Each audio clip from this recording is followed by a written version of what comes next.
Welcome to The Explainer. Today, we are diving deep into a hidden world, the world of precision engineering.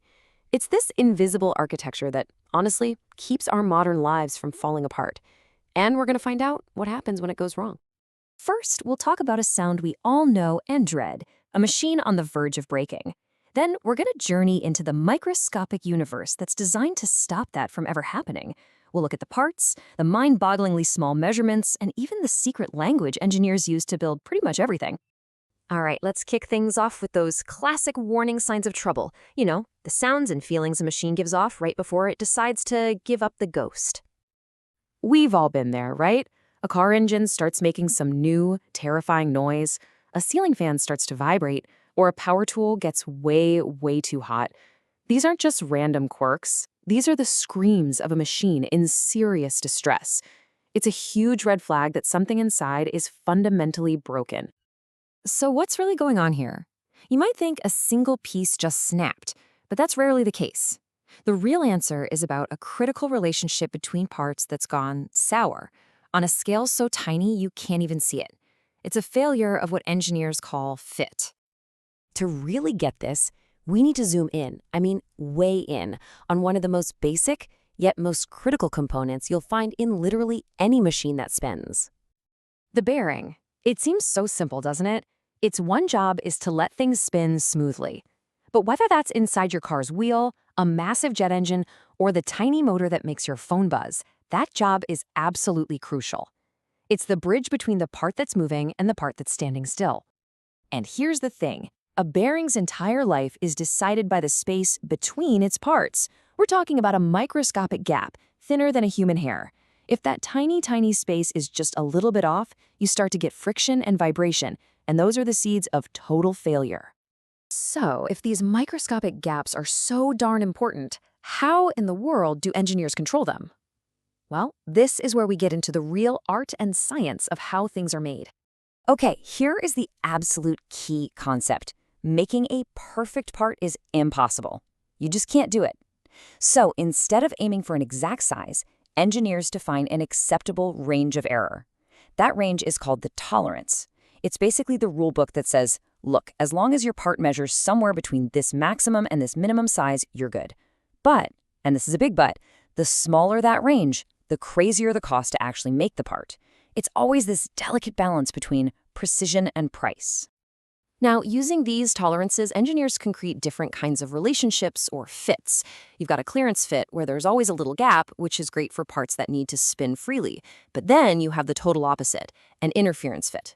This is where the shaft is actually bigger than the hole it's going into. You have to use immense force to press them together, and they become locked as one solid piece. And believe me, this isn't just guesswork. Engineers have Bibles for this stuff, like the Machinery's Handbook, filled with tables just like this one. They can look up the size of a part, decide what kind of fit they need, like free running for something loose or force fit for something tight, and the table tells them the exact tolerance they need, right down to the thousandth of a millimeter. You know, this whole system is so dialed in, it basically has its own language. How else could you make sure a part built in one country fits perfectly into a machine assembled halfway across the world? They use this universal symbolic language called GD&T. That's for geometric dimensioning and tolerancing. You can think of it like sheet music for machinists. It goes way beyond just the size of a part to control its shape, its angle, and its position, making sure that everyone, everywhere is reading from the exact same page. And this language has a symbol for just about everything. Some are simple, like straightness, which is pretty self-explanatory. But then you get into these really complex controls like circular runout. For our bearing, runout is everything. It controls how much a part is allowed to wobble when it spins. A little too much wobble, and bingo, you've got that destructive vibration we talked about.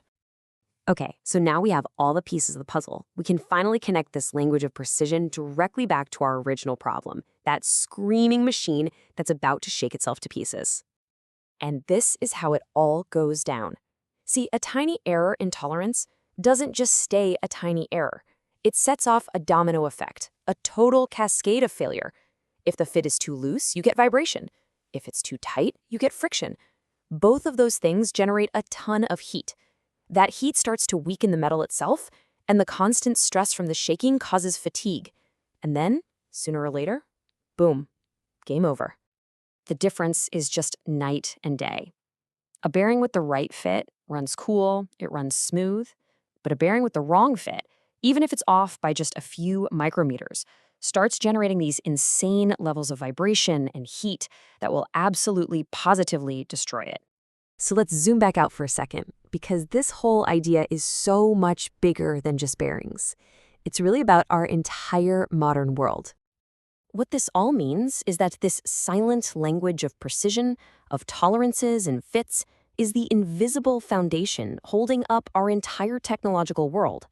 Every complex machine you can think of, from a simple electric motor to a satellite orbiting the Earth, only works because of this constant, delicate dance of micrometers. Seriously, just think about it for a second. The hard drive spinning in a data center that's bringing you this explainer, the power plant turbine generating your electricity, the engine in the car driving down your street, they all depend on this unseen, perfect system. It really is the hidden hero of all technology, ensuring that for every single spinning part out there, there's a perfect fit making it all possible.